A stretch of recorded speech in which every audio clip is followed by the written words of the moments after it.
As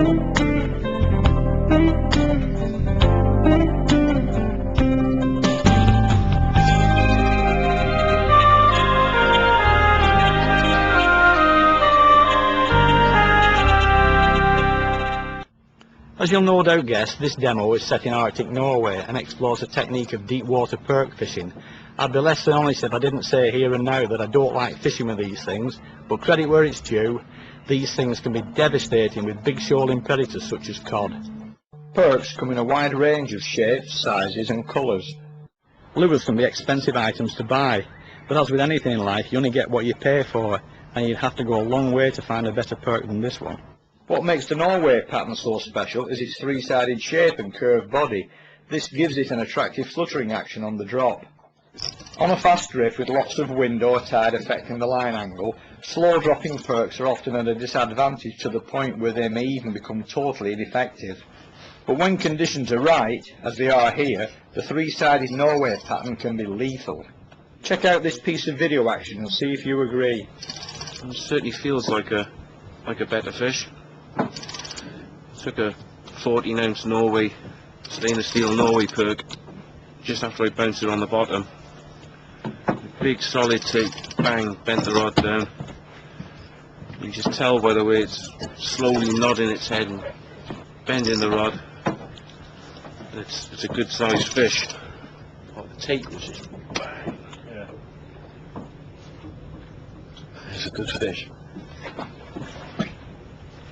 The trouble is with these perks, until you actually see the fish, you're never sure how good a hook hold you've got. Quite often it's just barely in the fish's mouth. But the way this fish is nodding, I'll confidently predict it's significantly over 20 pounds. It certainly feels like it's over 30 pounds. That's the real thing about catching these cod in Norway. 1 minute you're catching 5, 6, 7, 8 pounders, and all of a sudden you find yourself hooked into a nice fish. You've got 2 gaffs, do you, Andy? Yeah, sort of one. No, whichever one, just think.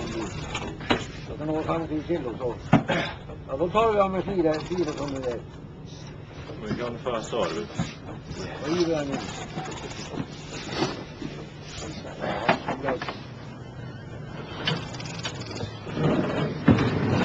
I mean, it's pretty big.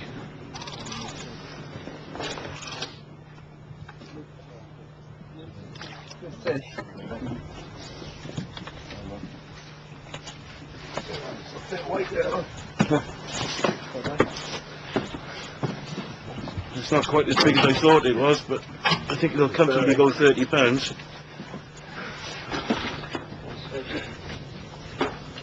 Nice fish. 30 pound 8 ounces. To get the best out of perk fishing, the line needs to be going straight up and down. Once it becomes angled away from the boat, it's time either to wind in and drop down again, or look for an alternative approach. The previous action took place in around 250 feet of water, deep by UK standards, but nothing compared to what was to come when we found heavy concentrations of big cod shoaled up over a large bump on the seabed in around 600 feet of fast water. There a totally different strategy was called for.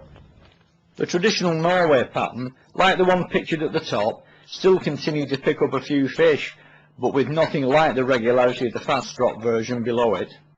At a glance, there doesn't appear to be much difference between the pair. Only when you look more closely can you see how the sharp angles and curves of the fast drop version have been flattened out, allowing it to do exactly what it was designed to do. Just like it used to be at Whitby years ago. Double figure cod. Here's open. It's not getting any easier.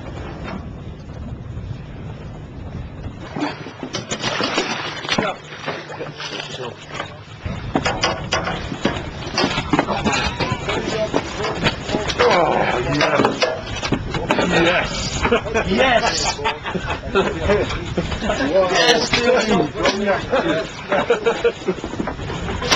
Big, yeah, 30 odd quarter. That's 45, yeah. First one up, hand it.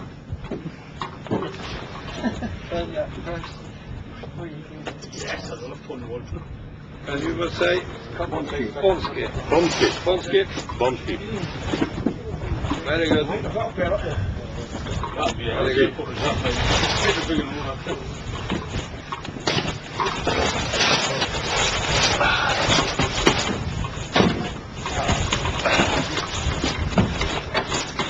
Well, we didn't even have many of these at Whitby.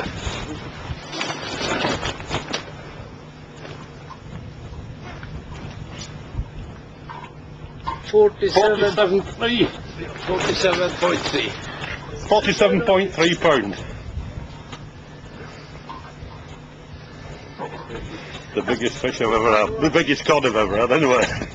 The secret here isn't only in the shape, it's also in the way they're used. You've got to have a well choreographed routine if all those fishing them are to get maximum benefit. The lads here are casting fast drop perks away from the boat in the direction of the drift. When the chap making the cast touches bottom, he moves along one peg, allowing in someone else for their turn. Imagine this is the back end of a boat on the drift and the coins represent the anglers. This chap here makes a cast in that direction. This chap moves across. This chap takes his place. This chap then moves down. He moves across. He moves up. The chap who originally made the cast moves up one peg. This chap steps in and makes his cast. The rotation then continues until the drift is over. The rest of the tackle also has a role to play. To ensure that lift of the rod tip converts to lift of the perk, you need to be fishing a non-stretched braided line. Monofilament with its inherent stretch would struggle to move a perk in 600 feet of water. Rod action is also vitally important.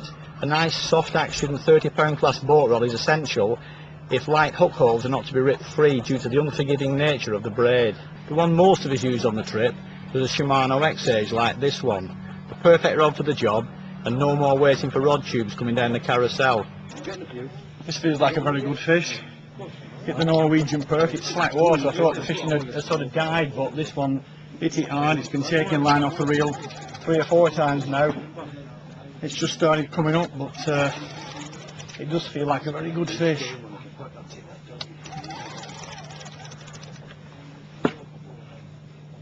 It's amazing the way these travel rods deal with these fish. I mean, I wouldn't have thought that a 4-piece like this would have been as good in the action as this one is. No flat spots on it where the joints are. I mean, more or less everybody on the boat's been using them anyway, and they've landed fish to best part of 50 pounds.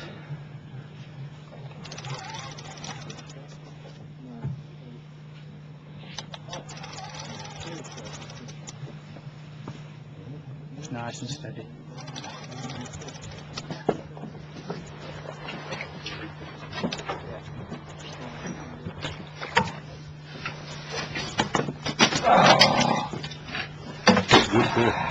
At last. Oh. Another rest now.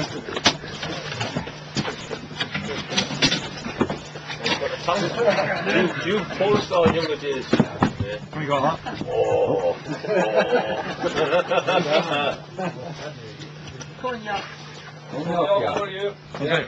Cognac for me? Yeah, for you. I'd rather my dinner. Bonsky, yes. Bonsky. Quite right. Very good. Thank you. See what it goes.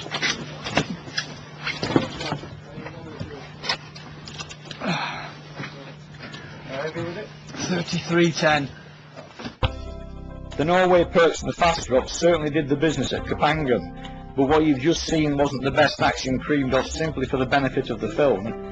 With 5 fish over 40 pounds, a couple of dozen in the 30s, and too many 20s to even bother trying to count, we didn't need to cream off the best. With good numbers of cod to go at, these tactics could work equally well in UK waters too.